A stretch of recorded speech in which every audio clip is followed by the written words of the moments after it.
బెంగళూరులో ప్రియురాలు మహాలక్ష్మిని హత్య చేసి 59 ముక్కలుగా నరికిన క్రూరుడి కథ ముగిసింది. అందరూ అనుకున్నట్టు హంతకుడు అష్రఫ్ కాదు, ముక్తి రంజన్. ముందు పోలీసులు అష్రఫ్ని అనుమానించారు, కానీ ఆ తర్వాత విచారణ చేసి ప్రూఫ్స్తో సహా అతను హత్య చేయలేదని తేల్చారు. అతనికి క్లీన్ చిట్ కూడా ఇచ్చారు. అయితే అసలు హంతకుడు మాత్రం ఈ అష్రఫ్ వల్లే బయటపడ్డాడు. ఇది ముందు ఓ ట్రయాంగిల్ లవ్ స్టోరీ అనుకున్నాం, కానీ ఆ ట్రయాంగిల్ లవ్ స్టోరీలో భర్త అష్రఫ్ మహాలక్ష్మి మాత్రమే ఉన్నారనుకున్నాం. కానీ అంతగా బించి ట్విస్ట్ ఇచ్చింది మహాలక్ష్మి. అష్రఫ్ గురించి క్లూ ఇచ్చింది అయితే భర్త. ఈ భర్తకి అష్రఫ్ మాత్రమే ఉన్నాడని తెలుసు, కానీ అష్రఫ్ కాకుండా మరో వ్యక్తి కూడా ఉన్నాడు.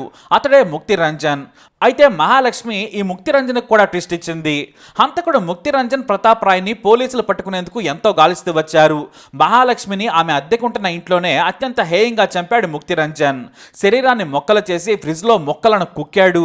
నాటి నుంచే ఈ ముక్తి రంజన్ రాయ్ మిస్ అయినట్లు గుర్తించారు పోలీసులు. అయితే ఈ మహాలక్ష్మికి మొత్తం 3 లవర్లు ఉన్నారట. వారిలో ఒక వ్యక్తికి ముందుగానే క్లీన్ చిట్ ఇచ్చేశారు పోలీసులు. ఆ తర్వాత భర్తపై అనుమానం కలిగింది, కానీ విచారణలో హత్యకు అతనికి సంబంధం లేదని తెలిసింది. అయితే ఇక్కడ మరో ప్రియుడు బయటకు వచ్చాడు. అతనే అష్రఫ్. పోలీసులు అతన్ని అనుమానించారు, ఎందుకంటే ఈ అష్రఫ్ కూడా పోలీసులకు దొరకలేదు. ఫోన్ స్విచ్ ఆఫ్ చేసుకుని పరారీలో ఉన్నాడు. అతనే హంతకుడు అనుకున్నారంతా. కానీ ఈ అష్రఫ్ కారణంగానే అసలు గొడవ మొదలైందని విచారణలో తేలింది. అక్కడే మహాలక్ష్మిని హెచ్చరించాడు రాయ్. అష్రఫ్ని వదిలేయాలని చెప్పాడు. ఇలా చాలా రోజుల నుంచి గొడవలవుతూ వచ్చాయి. ఆ తర్వాత సైకోలా మారాడు రాయ్. ఎందుకంటే అప్పటికే అతనికి సడోమా సూకిస్టిక్ అనే మానసిక నేర స్వభావం ఉన్న డిజాస్టర్తో బాధపడుతున్నట్లు గుర్తించారు పోలీసులు. దీంతో వ్యూహాత్మకంగా పట్టుకునేందుకు ప్రయత్నాలు మొదలుపెట్టారు. ముందుగా అష్రఫ్ దొరికాడు. ఈ అష్రఫ్ దొరకడంతో రాయ్ గురించి మొత్తం తెలిసింది. ఈ రాయ్ ఫోన్ కూడా స్విచ్ ఆఫ్ ఉంది, కానీ హత్య తర్వాత తన తమ్ముడికి ఫోన్ చేసినట్లు గుర్తించారు పోలీసులు. ఆ తమ్ముడు బెంగళూరులోనే ఉన్నాడు. హెబ్బగుడిలో ఉన్నట్లు తెలియడంతో పోలీసులు అతన్ని వలపన్ని పట్టుకున్నారు. అయితే ఇక్కడే మహాలక్ష్మి గురించి రాయ్కి మరిన్ని విషయాలు తెలిసాయట. ఆ విషయాలన్నీ కూడా రాయ్ తమ్ముడు పోలీసులకు చెప్పాడు. అప్పటికే అష్రఫ్తో తిరుగుతుందని గుర్తించిన రాయ్కి తన లవర్కు చాలామంది బాయ్ ఫ్రెండ్స్ ఉన్నారని తెలిసి రగిలిపోయాడు రాయ్. దీంతో మరింత సైకోలా మారిపోయాడు. తనతోనే ఉండాలని మహాలక్ష్మిపై దాడి చేశాడు. ఆమె మాత్రం తనకు నచ్చినట్లు బ్రతుకుతాను, నిన్ను వదిలేస్తానని చెప్పిందట. దీంతో ప్లాండ్గా తల మీద సిత్తుతో బాధి హత్య చేసినట్లు పోలీసులు భావిస్తూ వచ్చారు. రాయ్ తమ్ముడిని బెంగళూరులోనే పోలీసులు అరెస్ట్ చేశారు. హత్య తర్వాత ఈ తమ్ముడికి ఫోన్ చేశాడు రాయ్. తాను మహాలక్ష్మిని చంపేశాను, నన్ను కాకుండా వేరే వారితో తిరుగుతుంది, నాకు ఈర్ష్యగా అనిపించింది, అందుకే ఆవేశంలో చంపేశాను, నేను ఇంటికి వెళ్తున్నానని చెప్పాడు. నువ్వు అమ్మకు సహా ఎవరికి ఏమీ చెప్పొద్దని తమ్ముడిని హెచ్చరించాడు రాయ్. దీంతో అతని సోదరుడు కూడా భయంగానే బ్రతుకుతూ వచ్చాడు.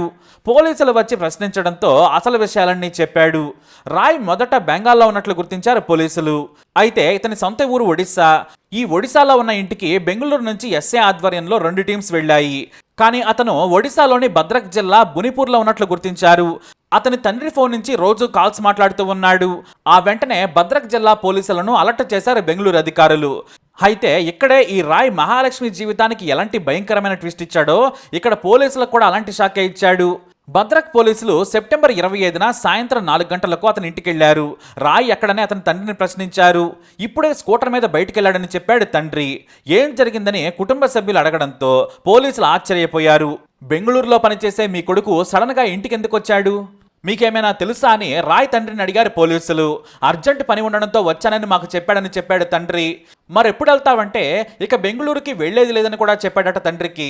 అప్పుడే పోలీసులు చెప్పుకొచ్చారు, మీ కొడుకు అమ్మాయిని దారుణంగా చంపి మొక్కలు చేసి పారిపోయి వచ్చాడని చెప్పారు. మీరు మీ కొడుకు ఎక్కడున్నాడో చెప్పాలి, లేదంటే మీరు కూడా ఈ కేసులో ఇరుక్కుంటారని హెచ్చరించారు. నిజంగా మాకు తెలియదని కన్నీటి పర్యంతమయ్యారు ఆ కుటుంబ సభ్యులు. పోలీసులు గ్రామంలో వెతుకుతుండగానే ఓ వ్యక్తి పరిగెత్తుకుంటూ రాయ్ ఇంటికి వచ్చాడు. మీ కొడుకు చెట్టుకు ఉరేసుకుని చనిపోయాడని చెప్పాడు. దీంతో పోలీసులు కూడా పరిగెత్తుకెళ్లారు. రాయ్ ఇంటికి 1.5 కిలోమీటర్ల దూరంలోని శ్మశాన వాటికలో ఉన్న చెట్టుకి ఉరేసుకున్నాడు రాయ్. పోలీసులు అతన్ని కిందకు దించి పరిశీలించగా చనిపోయినట్లు గుర్తించారు. రాయ్ చనిపోయాడని భద్రక్ జిల్లా పోలీసులు బెంగళూరు ఉన్నతాధికారులకు సమాచారం ఇచ్చారు. అయితే దేశవ్యాప్తంగా సంచలనం సృష్టించిన యువతి హత్యను తమ గ్రామవాసి అయిన రాయ్ చంపాడని గ్రామస్తులు వేలాదిగా తరలివచ్చి చూశారు. అప్పటికే బెంగళూరు పోలీసులు వేగంగా ఆ గ్రామానికి చేరుకున్నా కూడా ఫలితం లేకుండా పోయింది.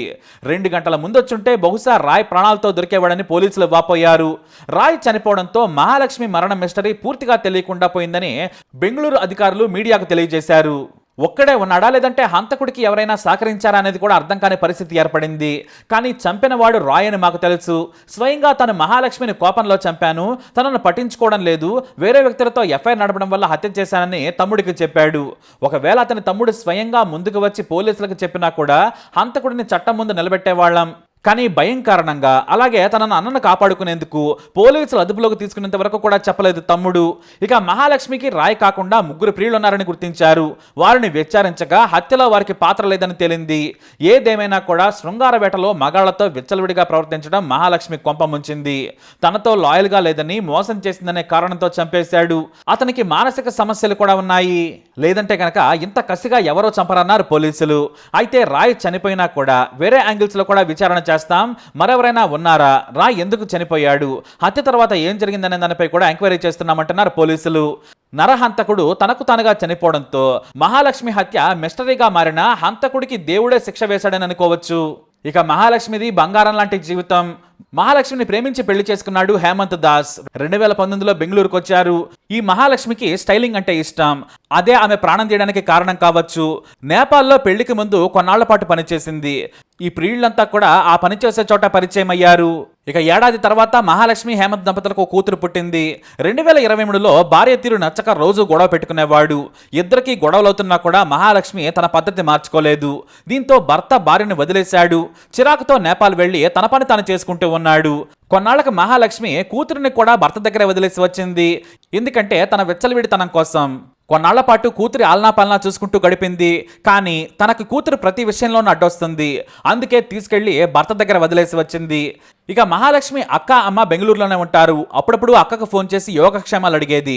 ప్రతి వారాంతరంలో ఇంటికి రావాలన్నా కూడా వచ్చేది కాదు. ఎందుకంటే మహాలక్ష్మి అంత బిజీ. ఇక సెప్టెంబర్ 2 నుంచి మహాలక్ష్మి ఫోన్ స్విచ్ ఆఫ్ అని వచ్చింది.